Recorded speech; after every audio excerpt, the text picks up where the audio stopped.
They thought the river would erase their crime. They tied a police officer, threw him onto drifting ice, and walked away smiling. What they did not know was this. A former Navy SEAL was watching from the frozen shore, and beside him stood a German shepherd that never barked, never hesitated, and never forgot. That night, the hunters became the hunted. Justice did not arrive with sirens. It arrived in silence. If you believe evil always leaves a trace and justice always finds a way, share this story. Leave a comment with your thoughts. Subscribe for more stories of courage, faith, and quiet strength. The frozen river of Duluth. Winter settled over Duluth like a lid pressed tight against the world. Snow had fallen all night, piling thick along the riverbank and clinging to the dark pines that line the outskirts of the city. The St. Louis River moved slowly beneath a crust of ice, black water visible only in narrow, shifting seams. Ethan Walker walked alone along the bank. He was 39, tall and broad through the shoulders, with a body shaped by years of disciplined violence and long restraint. His beard was trimmed short, flecked with early gray. A thin scar ran from the edge of his jaw toward his ear, a souvenir from a mission he never spoke about. His eyes were pale, steady, and watchful, the kind that measured distance and danger without effort. He wore a heavy navy coat and worn boots that left deep, deliberate prints in the snow. Beside him moved Ranger. The German shepherd was nearly 5 years old, large even for his breed, with a black saddle and rich tan legs dusted white by snow. His ears stood alert, his amber eyes scanning constantly. A black harness hugged his chest, the silver letters clear against the dark fabric. Service dog, do not pet. Ranger did not pull on the leash. He did not lag behind. He matched Ethan step for step, silent as a shadow. This walk was a ritual. It was how Ethan kept his thoughts in order. Since leaving the Navy SEALs, routine was the only thing that kept the past from pressing too close. They had reached a bend in the river when Ranger stopped, not abruptly, not with panic. He froze. His body stiffened, head low, ears forward. A quiet rumble rose from deep in his chest, so low it barely disturbed the air. Ethan followed the dog's gaze. Out on the river, a large log drifted slowly between broken sheets of ice. At first, it looked like debris loosened by the current. Then Ethan saw the shape on top of it, a man, bound at the wrists and ankles, wearing a police uniform. The man's face was gray with cold. His body jerked weakly as the log bumped against ice. Blood darkened the fabric at his temple. Ethan did not shout. He did not wave. He scanned the shoreline instead. No movement, no voices, no obvious threats. Ranger let out a single sharp bark, the sound cutting clean through the cold air. Ethan moved. The man left to die. Ethan worked quickly but without haste. He tied his rope around a thick tree and stepped onto the ice, testing each footfall before shifting his weight. Ranger stayed at the bank, muscles tight, eyes locked on the woods behind them. The log drifted closer. Ethan dropped to one knee and hooked the rope around it, pulling with steady force until it scraped against the ice edge. The man groaned. He was in his mid-30s, broad-faced, with dark hair plastered to his forehead. His uniform was soaked through. The badge on his chest read, Mark Reynolds. Ethan cut the bindings with a single clean motion. Mark's eyes fluttered open. They were brown and unfocused, clouded by shock and cold. "They're coming back," Mark whispered. His voice cracked. "Didn't finish the job." Ethan wrapped him in a thermal blanket and checked his pulse. "Who?" Ethan asked. "Local crew," Mark said. "Smugglers, weapons. I got too close." His jaw clenched as pain cut through him. "They tied me up," he continued. "Said the river would do the rest." Ranger suddenly growled. Not loud, not rolled. It was the sound of a warning. Ethan looked up. At the tree line, a branch shifted. Snow slid quietly to the ground. Someone was there. Ethan lifted Mark and carried him toward the cabin, without another word. He moved with practiced efficiency, every step deliberate. Whoever had done this believed their problem was already solved. They were wrong. Silent authority, the cabin was quiet except for the low crackle of firewood. Ethan had built the place himself years ago, choosing thick pine logs and narrow windows that faced the river. It was not meant to be welcoming. It was meant to be defensible. Old habits from a former life still guided his hands, even when he tried to forget where they came from. Mark Reynolds lay on a worn couch near the fire, wrapped in blankets. Color had begun to return to his face, though his breathing remained shallow. He was a solid man, about 6 feet tall, broad through the chest, with a policeman's posture even in weakness. His dark hair was cut short, regulation neat. A faint scar ran along his right eyebrow, likely from a past scuffle, the kind of man who took his job seriously, even when it cost him sleep. Ethan knelt beside him, checking his temperature again. "You saved my life," Mark said quietly. Ethan did not answer at first. He stood and poured hot water over coffee grounds, the familiar motion grounding him. When he finally spoke, his voice was steady, without pride. "You would have done the same." Mark watched him closely. "You live out here alone," Mark said. "That takes a certain kind of man."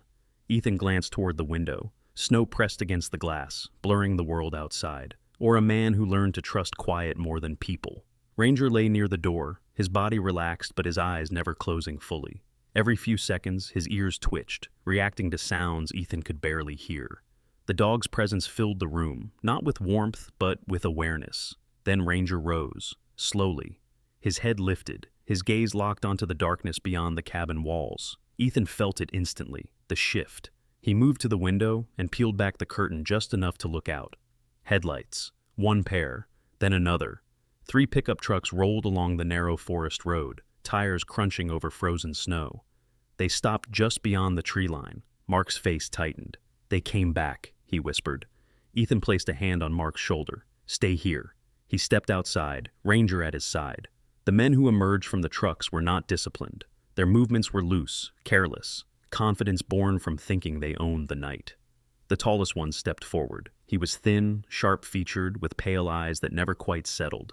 His coat hung open, revealing a pistol tucked into his waistband. He smiled as if this were a casual visit. "We're looking for something that drifted away," the man said. "Figured we'd check." Ranger stepped forward into the light. He did not bark. He did not growl. He simply stood. The effect was immediate. The thin man's smile faltered. His eyes dropped, just for a moment, taking in the dog's size, the harness, the stillness. Ethan's voice came next. "You should leave." The bearded man shifted his weight, nervous now. "Who the hell are you?" Ethan met his gaze. "Someone who knows when people don't come back." Silence stretched. Snow fell. Then, one by one, the men retreated. They left without another word. They understood the warning. Justice without noise. Dawn arrived pale and cold. State troopers moved through the forest with professional precision, their breath visible in the air. The smugglers were arrested less than an hour later, their trucks found loaded with illegal weapons hidden beneath tarps and spare tires. Mark Reynolds was taken to the hospital in Duluth. By the time his statement was recorded, he was alert, his voice firm. He described the ambush, the river, the men who believed the cold would finish their work for them. News traveled fast in a small winter town. People spoke in lowered voices at diners and gas stations. They talked about the veteran in the woods, about the German shepherd who never barked. Ethan avoided town, he always had. But Mark returned a week later, walking carefully but upright, a bandage still visible at his temple. They sat at the small wooden table in the cabin, steam rising from their mugs. "I spent 10 years believing the badge was enough," Mark said, "believing the system would protect itself." Ethan listened without interruption. "When they tied me up," Mark continued, "they weren't afraid. They thought they were untouchable." Ranger lay at Ethan's feet, eyes half closed, listening. "They were wrong," Mark said. Ethan nodded once. "Power doesn't need to announce itself," he said. "It just needs to be ready." Mark looked at Ranger. "That dog," he said quietly. "They feared him more than any weapon." Ethan followed his gaze. "They sensed restraint," he said. "That's what scares dangerous people most." Mark stood to leave. Before he reached the door, he turned back. "You ever miss it?" he asked. "The uniform. The purpose." Ethan considered the question carefully. "No," he said. "I kept the purpose. I just lost the uniform." Winter holds, hope remains. Winter deepened. The river froze solid, ice thick enough to carry weight. Snow buried old tracks, smoothing the land into silence. Ethan and Ranger continued their walks. They passed through the same paths each morning, breath rising in quiet clouds. Ranger's paws left clean prints beside Ethan's boots, parallel lines cutting through white emptiness. The town changed subtly. Crime dropped. The smugglers' operation collapsed. Word spread, not in headlines, but in caution. People avoided the river road. They avoided the forest. They avoided the man who walked there with a German shepherd who watched without blinking. Ethan did not seek redemption, but he felt something easing inside him. The guilt he carried did not vanish, but it grew lighter, shaped now by action instead of regret. One morning, he stopped at the river's edge. Ranger sat beside him. The water beneath the ice moved steadily, patient and relentless. Ethan rested a gloved hand on Ranger's head. "We stay ready," he said softly. The dog did not respond. He didn't need to. In Duluth, winter still ruled. But justice had found a quiet place to stand.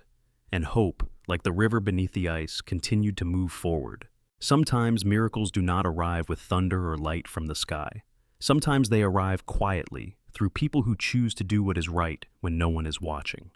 In the cold of winter, when fear and cruelty believed they would win, God placed strength where it was least expected. Not loud strength, but restrained strength. Not blind violence, but justice guided by conscience. A man who had seen war. A dog who obeyed without hatred. Together they became a shield, not a weapon. The Bible tells us that God works through ordinary hands to protect life and restore hope. In our daily lives, we may never face drifting rivers or armed criminals, but we face choices every day: to walk past suffering or to stop, to stay silent or to stand firm, to believe that even small acts of courage can change a life. If this story reminded you that goodness still exists, even in a cold and broken world, share it with someone who needs hope today. Leave a comment and tell us what this story meant to you. Subscribe to the channel so you do not miss stories that restore faith, justice, and quiet strength. And may God bless you, protect your family, our family, and guide your steps. May He give you courage in hard moments, peace in uncertain days, and faith that even in winter, miracles still happen.